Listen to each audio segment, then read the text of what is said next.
Une fois que les enfants atteignent l'âge de 18 ans, tous les services dont ils bénéficiaient, tels que les services spéciaux à domicile ou le programme ontarien des services en matière d'autisme, prennent fin. Et ils doivent donc passer aux services de développement pour adultes. À l'âge de 16 ans, les jeunes et les familles peuvent faire une demande auprès des services de l'Ontario pour les personnes ayant une déficience intellectuelle pour savoir s'ils sont admissibles pour recevoir des services de développement pour les adultes, financés par le gouvernement par l'intermédiaire du ministère des Services à l'enfance et des services sociaux et communautaires lorsqu'ils auront 18 ans.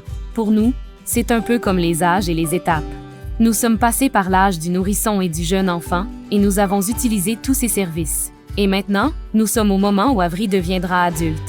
Nous nous tournons donc vers l'avenir. Honnêtement, la plupart de mes découvertes sur le SOPDI proviennent d'autres parents qui ont peut-être 1 ou 2 ans d'expérience de plus que nous et, également, sur les médias sociaux.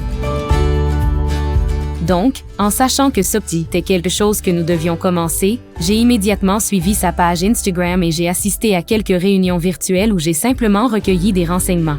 Donc, SOPDI est le point d'accès pour les adultes ayant une déficience intellectuelle à différents services dans leur communauté, afin de les aider à s'intégrer dans leur communauté, à mener une vie productive et à être plus autonomes. Lorsque je serai plus âgée, je veux vivre seule et essayer d'être indépendante.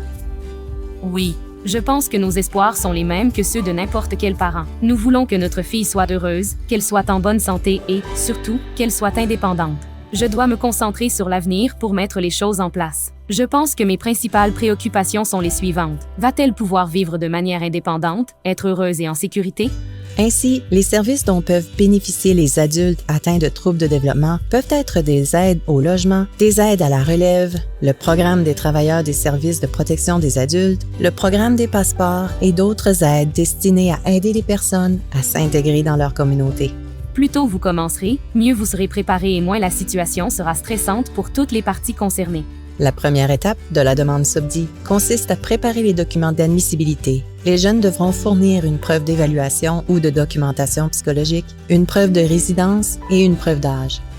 La deuxième étape consiste à faire une demande en ligne ou en téléphonant au SOPDI de votre région pour achever le processus d'admissibilité. En temps voulu, vous recevrez une lettre d'admissibilité qui vous indiquera si vous pouvez ou non tirer profit des services de développement du MSISSC. Un évaluateur du SOPDI fixera 2 rendez-vous pour achever le dossier de candidature.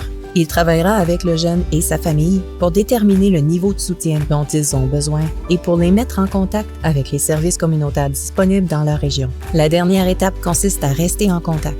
Il peut s'écouler un certain temps avant que vos services ne soient disponibles. Dans l'intervalle, contactez le SOPDI si vous avez des questions ou si votre situation change. Il y a 9 SOPDI en Ontario. Vous pouvez trouver le SOPDI de votre région en visitant le site sopdi.ca ou en composant le 211.